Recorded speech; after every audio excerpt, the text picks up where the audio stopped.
Archaeologists who study the broader old copper tradition describe a seasonal pattern, groups moving to the mining grounds in warmer months when fire setting was practical and open water made transport possible, then dispersing for the rest of the year to sites across the western Great Lakes where the actual tool-making and eventually the trading took place. It is not the picture of a single lost expedition, it is the picture of an institution sustained across enough centuries that the written history of Detroit or Washington covers only its final chapter. What the ancient miners were extracting did not require smelting, and that single fact is most of the reason a copper industry could take root here as early as it did.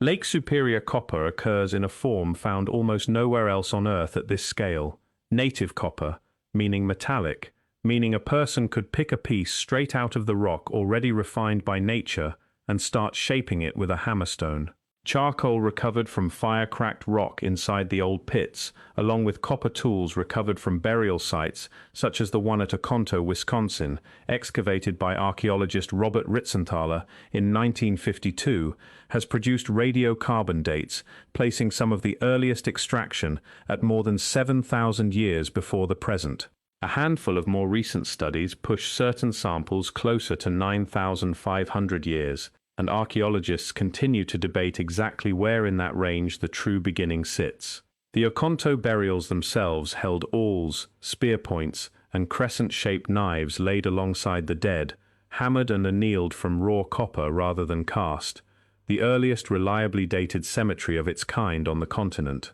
Whatever the final number settles at, the range places Lake Superior copper working among the oldest sustained metal industries documented anywhere on the planet, predating the copper trade of the Eastern Mediterranean by a wide margin and running for thousands of years before anyone in the Old World began alloying copper with tin to make bronze. The people who built and worked this industry were the ancestors of the Ojibwe, the Menominee, and other nations who still hold this shoreline today, along with related groups whose names were never fixed in any written language, because there was no written language here that needed one. The pits themselves are the record, and they have been legible the entire time to anyone willing to read them as something other than a curiosity. The finished tools reflect more than ornament. Excavated old copper complex sites across Wisconsin, Michigan, Minnesota, and Ontario have produced socketed spear points, a design that lets a wooden shaft slide into a hollow metal socket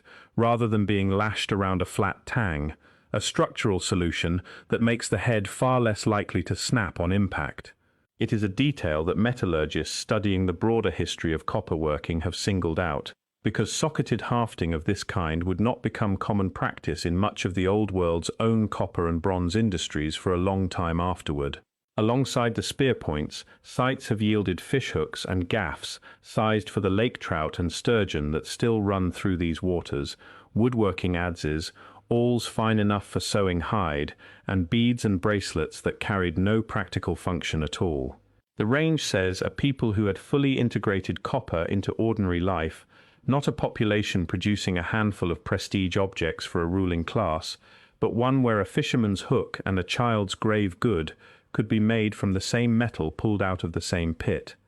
For comparison, the copper mines at Timna in the Negev desert, among the most cited ancient copper sources in the Old World, show intensive activity beginning around 3,000 years ago. The pits on Isle Royale and the Keweenaw were already centuries or millennia into continuous operation by comparison, worked by people using fire and stone rather than the bellows and furnace technology that later Old World smelting depended on. A different toolkit reaching a broadly similar output through an entirely separate invention of the same basic idea. Here is what makes the story stranger than a straightforward account of ancient industry. Mining engineers who tried over the decades to estimate the total volume of copper pulled from these pits arrived at figures in the hundreds of millions of pounds, and some estimates, built admittedly on thin and inconsistent evidence, run past 1 billion. Archaeologists who have spent entire careers cataloguing what actually survives in the ground today, the awls, the projectile points, the ear spools,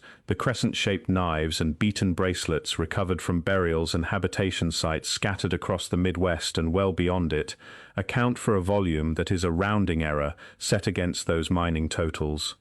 Copper does not simply evaporate. Where the rest of it went is one of the genuinely open questions in North American archaeology, and it has three competing answers, none of which cancels out the others. The wide range in those old estimates says as much about 19th century record keeping as it does about the mines themselves. Company assay books tracked what left a smelter as finished ingot ready for market, not what workers hauled out of an ancient pit before it ever reached a scale, and a good deal of ancient worked copper was simply reprocessed alongside ordinary ore without anybody bothering to note the distinction. Later researchers trying to reconstruct total ancient output have had to work backward from pit volume, spoil heap size, and